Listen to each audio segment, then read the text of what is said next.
Welcome, Bruce Lee, to the Smoking Truth Show, everyone.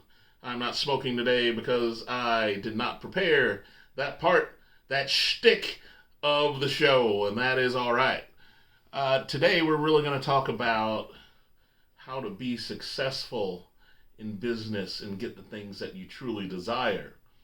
So, before we get down into the oversimplification, just do this simple thing. These three simple steps and you'll be successful. Um, yes, America, in this case, for those of you in America, you might be over in Norway, is the land of opportunity. America is a beautiful place. I'd rather be nowhere else. It has a lot of work and things to go. That does not mean it is the land of equal opportunity. We do not all get the same starting point in life. Some people are born into poverty. Some people are born in a very wealthy family. Some people are born into a middle class household. Some people are in a single dad household, a single mother household, whatever it is. Life isn't fair. That's just the facts. Dims the brakes. I don't know where I got that horrible phrase in my head, but that's the truth. There are people that smoke and drink and live a hard, horrible life, and they live to be 90. There are people that do everything right and they drop dead by the age of 35. That's just the way it is. Life isn't fair. So let's just take that off the table. No matter what hand you are dealt in life and what starting point you have, you're going to have to figure it out. You're going to have to come up with some solutions to the hand that you are dealt. You might have to bluff your way into a better starting point. You may just have to say, F you and your statistics. I'm going to get this done no matter what it is. And here we go. So let's take those excuses off the table. Well, I didn't have this and I didn't have that. Okay, you're going to have to figure it out. It may not be your fault, but it's your problem and you have to figure it out. That's what it is.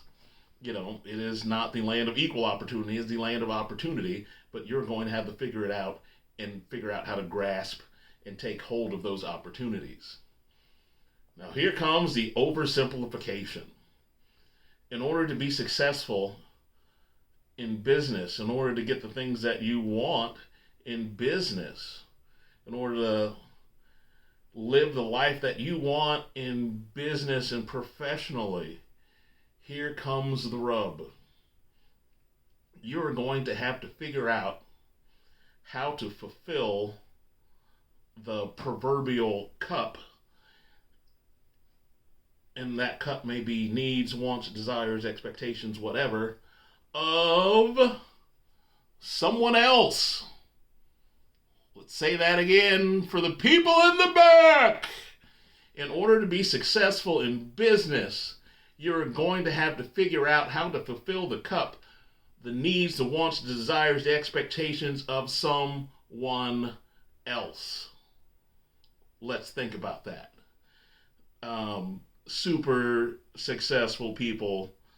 Sam Walton founded Walmart, Jeff Bezos, Amazon.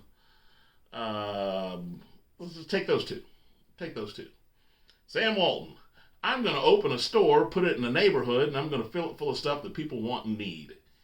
He made billions off of supplying people with the things that they need and then getting them to buy stuff at a high profit margin that they didn't need, but they were there getting the things that they needed. A toaster, groceries, whatever it was that Walmart really started out with. And there it is. Jeff Bezos started off selling books on the internet. That was the business plan. It was successful. And then he said, well, these people that are buying books, what else do they want? What else do they need? And what else will they order through the internet? And then Amazon grew like a freaking monster. And now he's one of the richest people in the world. If you are looking to get a promotion at your job, you are going to basically have to take care of the needs of other people, which means that you do your job so well that you make your boss's job easier. You generate a lot of revenue because you sell and you take care of your clients' needs, the customer's needs. You are super efficient and you make those that work around you better. You make their job maybe easier. You make things more efficient. You are the glue guy or the glue girl. You help hold that thing together. You are fulfilling the needs and wants of someone else. The greatest way to get a raise, at least for me, is how do I make my boss's job easier? And through that, when you work for a good employer or a good person, you are rewarded with whether it be a raise, whether it be a promotion, whether it be a bonus, whether it be something. The best salespeople, like, they don't just sell ice to an Eskimo. They figure out what does this person want and or need, and they figure out how to get it to them. That's it. When I sold cars at one point in time, and I did all right. And the thing was, if a lady who has 6 kids shows up, all right, she's got 4 kids. 6 is a lot. That's a total special need within itself. She's got 4 kids. I'm not going to try and sell her a Mazda Miata, which has like 2 seats. Unless she's like, bleep these kids. I'm leaving them at my grandmama's house. We're going to find, okay, so what are you looking for? What vehicle is going to fulfill your needs? I need a minivan. I need an SUV, blah, blah, blah. All right, so here we go. We're not going to try and put her in a 2-seater or a 3-seater car. We're going to figure out what her needs are, and we're going to try and fulfill that. And that is really the simplest way I can kind of oversimplify it and put that process. When you are applying for a job, you're going to come across, as I call them, gatekeepers. I'm a gatekeeper. I hire people. I've interviewed thousands and thousands of people. The people that are hired are the people that I think will fit the needs of the organization. Will this person be a good fit for the company? And the company, I really mean the other people that they're going to work with.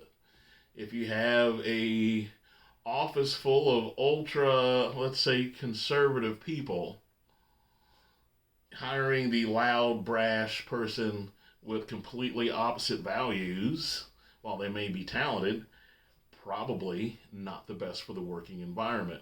It is figuring out, what does this gatekeeper want and or need? And how do I sell myself and sell my strengths to fulfill their proverbial cup? One of the worst things that you could do, for those of you seeking better jobs and employment, I'm hiring, is not knowing anything about the company that you are applying for. If you want to turn our interview into a quick and or possible, all right, well, I'll see you later, you're not my first choice, is when I ask you, and most HR people and people well experienced in hiring ask you, what do you know about this company that in which you are applying? And your response is, not much. I don't know nothing. Major turn off. It's like being on a first date and this person telling you that their hobby is killing kittens. Like, oh, my response typically is, oh, you didn't take 2 minutes and check out our Facebook page and check out our big ass website that would have given you some clue and lack of ignorance in this situation. It is also red flag if you interview with someone and they do not really ask questions trying to figure out who who you are as a person. Try to get some grasp of what your personality is. What working situations have you thrived in? What working situations did you also not like? It's like being on a first date with someone, and that's what a job interview basically is. It's like a first date, and that person only talks about them. Right? I could sit you down. I could tell you how great of a boss that I think I am, how great of an organization I think I am, and I ask you absolutely nothing about you and your work experience. That is a major red flag. And or vice versa. You also have to show that you have done some research into the job in which you are applying. Just because you get the job, you win the trophy, does not mean you will be successful. Too many times we're focused on getting the job and not finding the job that truly fits our personalities, our desires, our goals, and our values. Being successful it doesn't just require, there's a lot of things that go into it. But to truly be successful, you have to figure out how to fulfill the needs of someone else for your own personal gain. That's what it really comes down to. Whether it be you are providing a service, a product, you are just filling the needs of a job, a role, whatever it is, your success is truly tied into taking care of someone else. It is hard to be successful and get rich in a vacuum. You have the greatest product in the world, you're going to have to sell that product to someone. You're going to have to market that product to someone to get them to buy it. There are plenty of great inventions that set for a decade or longer until someone figured out how to take that product and fill the needs of someone else. America is the land of opportunity. You're going to have to figure out how to take those opportunities and go out and get it. You're going to have to figure out how to take care and find the needs and wants of your target audience. Or sometimes you have a great product and you just have to figure out who is going to buy it. Who do you need to sell this to? Who do you need to market yourself to if you're looking for a new job, a new promotion? You're going to have to figure out. And sometimes, if you're looking for a promotion, you know what? I'd love it if an employee came to me and said, "Hey, what are the things that you need right now, and how can I help you?" I've got a stack of stuff, right? I'm more than happy to kick some extra money and have someone knock some of these things off of my plate. And at that point, you are saying, "Hey, Mr. Boss, Mr. Owner, Mr. Manager, I'm willing to put in some work to make your life easier and at the same time improve myself and advance myself because I want better." Help yourself by helping someone else. I can't oversimplify how to be successful in business any simpler. And that is today's Smoking Truth. Talk to you soon.